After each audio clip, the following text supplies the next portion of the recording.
So this morning we are joined by a man who has been called the mayor of West Palm Beach. I called you that. I'm just saying. The drag queen whisperer and a fairy godfather and also daddy. But most people just call him Chris or Ab Fab if you're lucky. He's a pillar of our community, a fierce advocate for LGBTQ plus rights, and the visionary behind Next Level Talent. Please welcome to my bed, Chris Rhoades with the new haircut. Thank you. Oh my God. Just in time. I love it. How are you feeling? How are you doing? I'm good. I'm so excited to be here. Thank you for having me. Thank you for taking the time. Because, you know, Chris came from the faraway lands of West Palm Beach. So far. Oh, Chris, so you don't ever seem to sleep. Okay, I'm going to start on that. You know what I mean? You're on incredible boards, producing incredible events, and managing incredible talent. How do you balance it all, and what actually gets you out of bed in the morning? My alarm, after about 4 times it goes off. Are you a chronic snoozer? Like, you have no idea. Like, there's definitely like 4 alarms set when I have to be somewhere at a certain time that I have to make sure that's like backed up 10, 20, 30, 40 minutes. So I just want to make sure, you know, and I'll still be late. Don't worry. And I'll still be late. Yeah. You know, problem it's something that I do not plan anything before 10 a.m. I know that my brain does not work accordingly without at least 3 espressos and a regular coffee, and then just breathing in and out and taking a moment to like decompress, you know, hate on some people, go through my socials, and then I'm ready to deal with folks. You know what I mean? So I stopped feeling like shameful about doing that because I'm not a morning person, Chris. I'm not either. Are you? Not at all. And that's okay. Yeah, I'm like, I am a night owl. It's been in my like blood. I used to be in the nightclubs in New York City all the time till the morning. So I'm just generally like not that morning person. When I wake up, I'm like, oh God, no, get away from me. I was in New York a couple of weeks back with my wife, and like I passed by the old Limelight, and I was like, "Oh my God! I used to go here as a little diaper lesbian." It's for sale. Wow! I know. Could you imagine if somebody opened that up again? You New York folks, you know what we're talking about, right? So, if you know, you know. As the fairy godfather of drag queens, do you ever feel like you're tucking everyone in at night and then waking up to fix everything in the morning? The word tuck is probably a little weird to use when I'm talking about drag queens, but I guess in the bed sense, no, I do make sure like everything is taken care of before, you know, at the end of a night of an event, I'm the last one to leave. Okay. You know, I make sure everything is cleaned up. I've seen you cleaning up, which I was about to say, I'm like, who does that? You produce an event and he's there with the broom and shit. And I'm like, what the hell? Yeah, I make sure all the girls get back to their cars. You know, I'll help them to their car with their bags. I mean, they come with, you know, none of them pack light. No, none of them. No. None of them at all. So, and you also only work with top talent. So you also like, you get the professionalism that comes with that. You know what I mean? And that it's my honor to do that for them. I mean, it's so kind of them to, you know, work with me and, you know, come up to West Palm. So I'm just... Can you mention some of the girls that you... Oh, you know... Who are your go-tos? Who are your go-tos? Oh, gosh, you're trying to get me in trouble. So Erica Norell, Daisy Dead Petals, TP Lords, Tiana Love. Those are my gag-worthy bitches. Come on. You know. You credit the incredible, the beautiful, and I've always had a crush on her, Julie Sieber at Compass as your inspiration, right? What's that relationship like, and how does she keep you motivated? Because she keeps me motivated from afar. You know what I mean? Yeah. Like, and I just went in there on Thursday. I had a meeting for the Palm Beach, the Miss Palm Beach pageant committee, and she was there. And I brought her a little gift, as I always usually do, just to cheer her up. But she just, you know, what I do is, you know, we'll say in general, like pretty, like a kind of a full-time-ish kind of, you know, situation. But she's there every day. And that, to me, I just don't even know if I could do what well, I definitely can't do what she does. I don't think anyone can. She's like Superwoman. But, you know, to go in every day and to face those problems head on, like she is dealing with the, like, direct, you know, it's a direct... It's not like, oh, this drag queen lost her wig, or this drag queen took this drag queen's wig, right? By mistake, of course, TP, don't get mad, right? It's more like, you know, queer kids going through some serious stuff, you know, queer adults going through some serious stuff. Like, you know, we wake up and put out some fires. Her job is fires all day. and she's, you know, directly dealing with our community, like one-on-one. So it's, the work she does is just incredible. So she just motivates me when I'm like having like a down day, or like, you know, not like, you know, peppy and like happy. I'm like, you know what, if Julie can do this, I can do it just as well. So what was the first event that you produced? Do you remember it? I do. Really? Well, I do, because it was not, I didn't think I was going to have to do it that quickly. So I brought John Alu, who used to run, he used to own The Lounge and Cashmere up in West Palm Beach. He started a tea dance at Camelot back, we're going over 12 years now. And he asked me, you know, why don't you help me with it? And I said, what do you need help with? You do this like... You do this all the time. Exactly. Yeah. Like, you don't need me. He's like, no, come on, it'll be fun. You know, we're going to do it at Camelot, the new nightclub in West Palm. I said, all right, fine. So we did the opening night. The second week, he calls me and goes, I'm not going to make it in. And I go, what? What are you talking about, John? He goes, yeah, I don't feel good. You got it. You'll be fine. I go, what do you mean I got it? I don't even know what you're talking about. Like, I just like lost my mind. And I was like, he's like, you'll be fine. The girls, they're fine with you. Don't worry, it'll be fine. So he basically just threw me to the wolves, and I just went in and I was like, all right, you know, I was like, Daisy, help me out. Like, you know, whatever you can do, like, guide me. She's like, you got this. It's fine. And it literally, John came back to work like 3 or 4 more times. And then he called me again, and he was like, I don't really have time for this. Let's be honest. I don't have time for this. And I go, and you were fine. And he's like, you're fine. It's your show. So it kind of just happened very like organically. Like kind of organically, yeah. But it's also the energies, okay? It's also the universe bringing this to you, right? It takes a special kind of person. Again, my hashtag is drag is my muse, okay? Because drag queens are my muse. Before I get on a stage, I say, if I could be the best drag queen, how would I present myself? How would I get these people to notice me? How will I get these people to laugh, enjoy themselves, and be entertained? Yeah. Right? Because this is what drag queens do flawlessly. You know? Yeah. But it takes a special kind of person, and this is not no tea or shade, it's the truth, to deal with drag queens. Yes, it does. You know? Because they don't take no shit. No, okay? They will be catty against each other, but if you go after one, all of a sudden they're all at you, right? And then you are in deep trouble, you know? So they have to trust you. Yeah. You had to give them that, you had to open that door, and they had to walk through it. That's Chris. True. You understand? Very true. So if all that didn't align, that party would not have been successful, and that dude would have had to come back and take over his shit, you know? Exactly. And we wouldn't be sitting here right now talking about all the other incredible events that you've done since then. Yeah, there's been a few. A couple. But yeah, no, it puts the biggest smile on my face when I get to hang out with Once them. it's done. Like, yeah, when it's done, but during it too. Yeah. I love like catching up with all the girls and, you know, seeing them just get ready and their performances. It's just... Which event made you want to pull out your hair? Gosh, which one? Did you say one? No. Specifically, I would I don't know, pulling out my hair, not so much. Okay. But like definitely to a point where it's like, oh my gosh, like, am I going to get through this day? I would probably say this last Pride of the Block, just because I had 28 performers. And it was just a lot of like juggling and balancing and time schedules and, you know, all that kind of stuff that you would take out of like a 3 or 4 person queen show.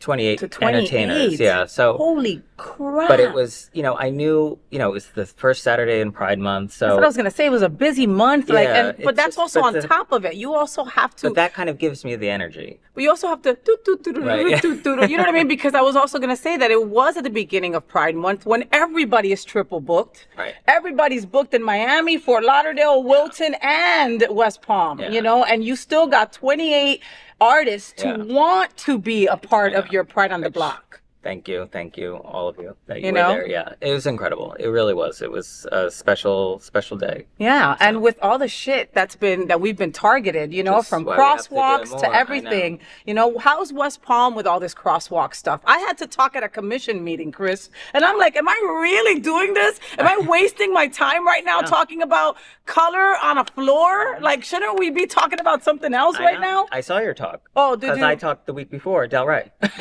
And I thought the exact same thing. I'm like, how am I having to take this time out of my life to tell people do not remove a crosswalk, which A, actually reduces accidents and problems.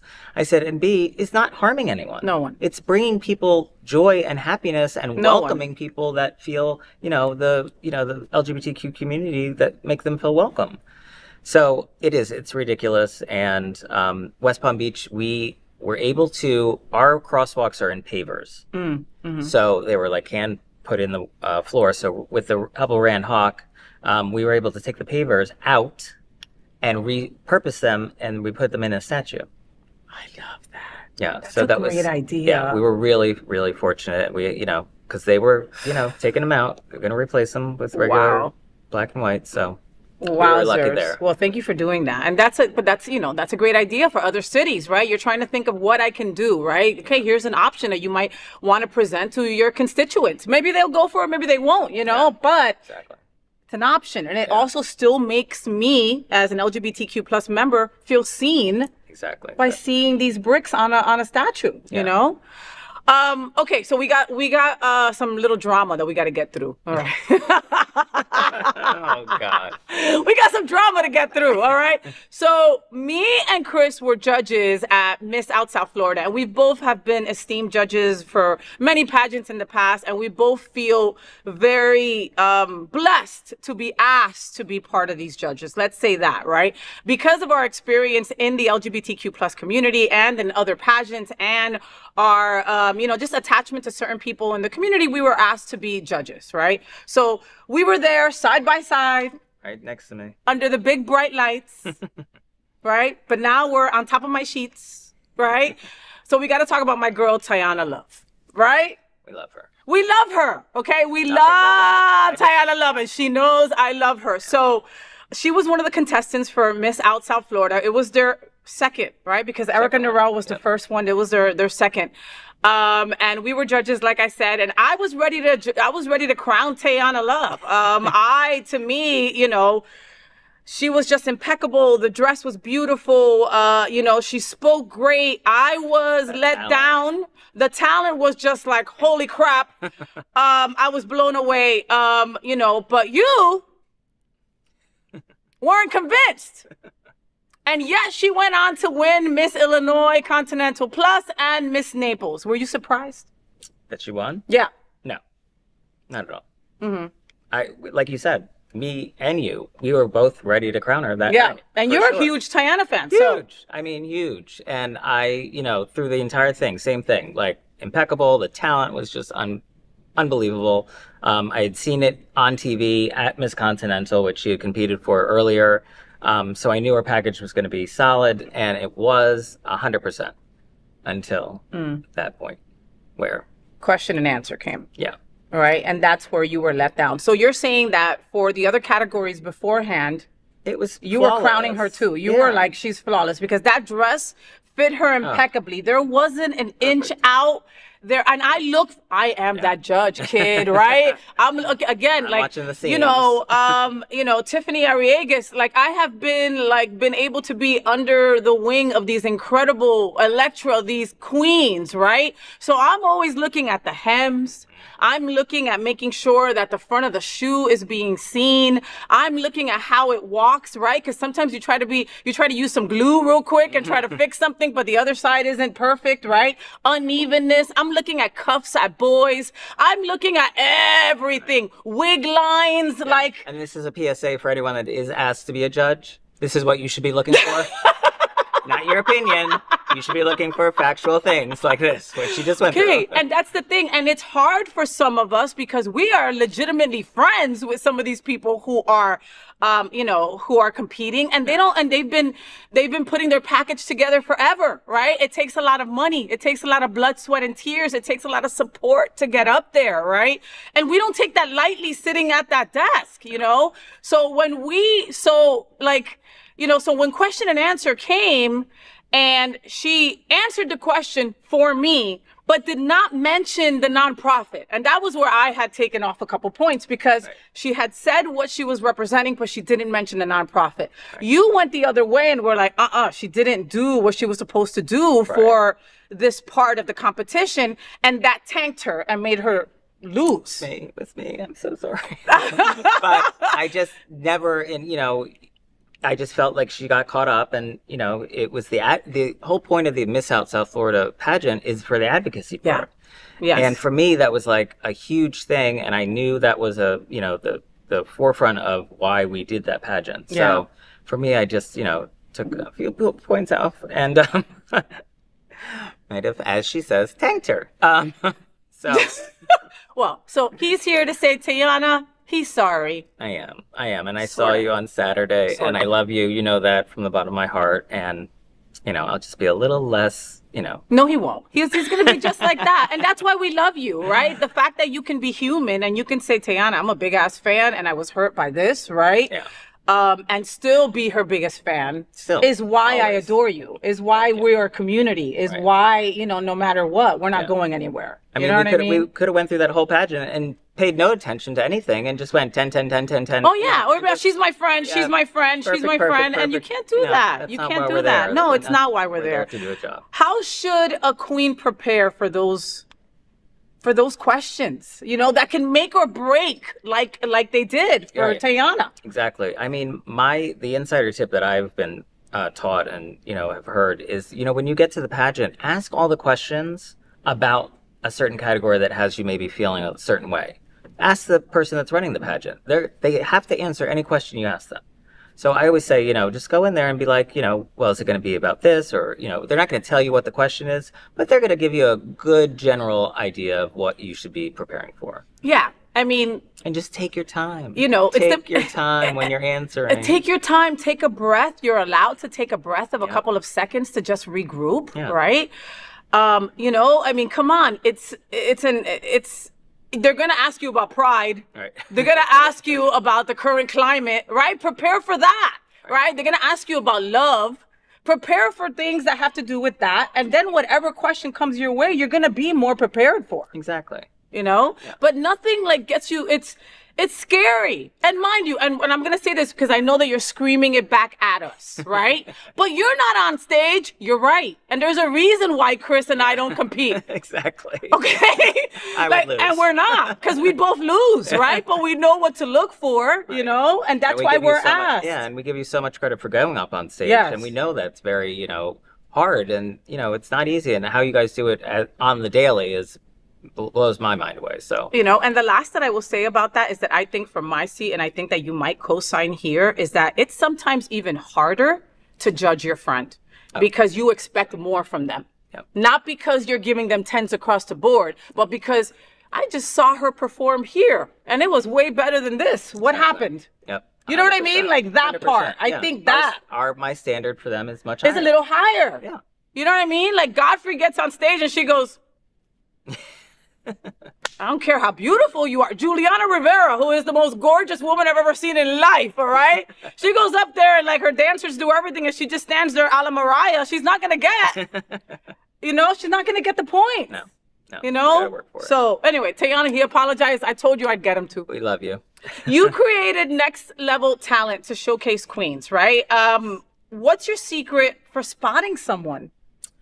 Because you go out a lot. I do. I try. I mean, you know what I mean? Not like that. It's not like you're circuit party 5 in the morning or 4 o'clock behind Eagle. It's not like that. You know what I mean? But I do try to, go to different clubs and go to different towns and see the talent that they're offering. Yeah. Any, newcomer show or rising star show or even just a talent show. Mm-hmm. You never know who's going to show up to a talent show. So I'm always, looking for that next person. And, I feel like definitely when I was at Camelot, I was in a position where I could do whatever I wanted to in terms of the getting girls on stage and being. And I did. We ran for about 2 seasons. Like a up and coming, compete, but it wasn't really a competition, but it was kind of. And I was able to see all these queens that had never gotten a booking before. And oh wow! So it was incredible. And I can say a lot of them are huge stars now. Oh. So it's great. It's really, I like that. That makes me happy. So I love that. So here at the FayWhat Show, we love to play a game called Say What with FayWhat, which is basically the or game. Okay, it's a lightning round. I'm gonna give you 2 options, and you pick one. Okay. Okay, coffee or mimosa? Mimosa. Damn. That was quick, bitch. Not even. That was quick. All right. Sequins or feathers? Sequins. Recycling or upcycling? Upcycling. Project Runway or RuPaul's Drag Race? Project Runway. Dogs or cats? Dogs. Lip sync assassin or live singer? Ooh, live singer. Tiana Love or Erica Narell? FayWhat. He's a smart boy. Paris Fashion Week or the Met Gala? Paris Fashion Week. Okay. Palm Beach Night Out or Quiet Weekend In? Palm Beach Night Out. Okay, there's so much fun to do upstairs. You have to go to West Palm. It's so much fun. Fairy Godfather or Daddy? Fairy Godfather. Breakfast in bed or brunch downtown? Brunch downtown for sure. And speaking of brunch, let's talk about the one that you're serving up with Equality Florida, who we love, on October 11th at the Hilton downtown. Wow. So October 11th is also Coming Out Day, right? Yes, it is National Coming Out Day. Did you plan that? That's so perfect. Yes, you did. Yes, No, yes, he absolutely. did. 100%. Yes, What's on the menu beside fierce advocacy and fabulous company? Tell me. So our whole thing is it's a garden party. So the first portion of the event is outside at the beautiful downtown Hilton, West Palm Beach, right by the pool. It's beautiful. We've got a fabulous saxophonist that's going to be playing. Love. And fabulous drinks and decor and photography. And it's just, we need at times like this come together at these events just to be around each other and to support each other, lift each other up, and, know we're in a common, people that think the same as us. I love that. That's really important. I love that. What's the attire? Can I wear anything? Should I wear brunch? Should I wear kind of Easter bonnety? What am I going for? I would go somewhere between garden party and brunch chic. Okay. We all love that. Come on. That's easy, right? I love that. That's going to be incredible. You're on the board of Equality Florida, and now you're bringing this brunch to Palm Beach. Why is this morning gathering or this, brunch gathering so important for our community right now with everything going on, Chris? Equality Florida does the work that really protects us on a day-to-day. And that nobody else wants to do. Right, okay? exactly. I mean, they're the ones knocking on the doors and stuff. They are doing the advocacy work. They are doing the stuff that, when a bill comes across, legislation, they're stopping it. Yeah. Last legislative session, they had 23 bills that were against the LGBTQ community. They stopped every single one. Nice. So, it's just incredible the work they do. So events like this, we come together, we celebrate that, and, we're in a room of like-minded people, which is so important these days. And in a safe place, Like I posted the other day that, I am really trying to be intentional about the places that I am at these days. I don't feel safe in a lot of straight spaces right now, Chris. Yeah. It's a legitimate. And I'm well aware that I, pass and all that bullshit. You know what I mean? Right. But I feel for my siblings, and if they're not comfortable somewhere, I don't want to be comfortable somewhere, and I'm not. You know what I mean? I just am not. So that's why events like this are so important on so many different levels. I can be with other like-minded people. We can raise funds for Equality Florida that's doing the damn work, that has been around longer than most nonprofits that are saying they're doing the work, right? Yeah, exactly. Yeah. You know what I mean? I'm not lying. Statewide. They have 11 counties that they take care of. When you travel outside of here, does it happen to you like it happens to me that you tell somebody you're from Florida and they know you're queer? They're like, oh, wow, Florida. When I go to California to see my good friends, every time, all of their friends will make a special note of coming up to me and asking, how are you doing? Wow. If it gets really bad, you can come here. Stay with us. Oh, it's a beautiful thing. It is. But it's also, sad in the same sense. It's like, we're proud Floridians. Yeah. And we're not going anywhere. And we're not going anywhere. And that's the thing. Like I have said before, I understand folks with trans children getting the F out. I get it. Get the F out and get your kids in the gender affirming care they need, right? Wherever that means. I don't care, right? Correct. You're the parent. It's up to you. You know your kid needs, right, special, whatever it is that they need, and they can't get it here in Florida, go somewhere else. But for the rest of us, you gotta freaking pry this ring off my dead lesbian Latina hands. I'm not going freaking nowhere. No, I love it here too much. I put too much, most of my adult life has been here in Florida, and I'm not going anywhere. I love too many people here. Yeah, you know what I mean? exactly. Like, and if we we all have to come together. exactly. That's it. It's all about coming together. They will not break us together. So you joined this board like Tuesday, okay? It's been a couple months, but he joined the board right recently, and you already are doing a brunch. Like, I mean, so we do the brunch. We've done it one before last season, and this is our second one.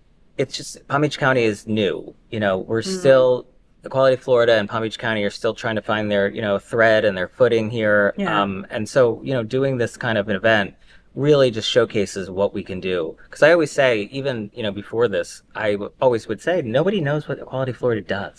They might have heard of it. Yeah. Which the amount of people that have not heard of Equality Florida is also mind blowing. Yeah, mind blowing. Yeah. But these kind of events and the events that we'll have throughout the rest of the year are super important because it shows again the work that we're doing is so crucial. So crucial. And I mean, come on. When we think of West Palm Beach, we think of Cheeto guy. Yeah. You know what I mean? And we need to change that thought process because there's a lot of us up there. A lot of us, and they're doing the work and they're ready to fight. Okay? They're standing ground and they're making it happen. They're doing what they have to do. Where can folks snag their seats before they're left hungry? Because that's what's going to happen. You're going to be no mimosas for you. So there is a link on my bio, which is Next Level Talent PB on my Instagram page, or you can go to Equality Florida's website, equalityflorida.com. And they have all the brunches listed and galas listed because the Broward Gala's about a month after that. Oh, yeah. Okay. I'll be at that one as well. Okay, right. We will be doing the Equality Brunch Tour. Okay, so just follow us along. Get your tickets today. It's going to be a fabulous time. Chris, thank you so much for waking up with me today. You're welcome. Okay. I was on time. You were on time. I love it. I just came in and he was there putting on his makeup. Yeah, it is. Follow him at Next Level Talent PB and join him at the Equality Florida Brunch on October 11th. Trust me, you don't want to miss this incredible brunch with Daddy. And we're honoring HG Roosters and Melissa St. John. Oh my God, I love Melissa St. John. I was sitting next to her for Work the World tour at the Broward Center, right? And I was like, God, there's this empty seat next to me. Who is? And I was there with the boys from out South Florida, right? And I'm like, and he's like, it's a surprise. And then when I see Melissa walk, I was like, ah! Nobody better to. I mean, iconic. Again, we were talking before about the people who have taught us shit, right? That doesn't let us forget and will call us out. Oh yeah. Okay, Melissa's one of those people. Yeah. All right. True. And she is even a harder judge than both of us are. Yeah. Just saying. Even just when you're walking into the bar, she's judging you. Usually telling me, and I'm telling her right back. Well, and also the Roosters place. HG Roosters. They have been around for like 30 years, 20 years, like in total. 41-year anniversary this past weekend. 41 years. And always supporting LGBTQ. Yeah, okay? Of course. So please also understand that we are honoring incredible beings and spaces that are there for us. Yeah. Right? Yeah, all right. It's going to be a great day. Get your tickets today. And now I need, Chris, for you to look into that camera and give them your best FayWhat? FayWhat? Yeah.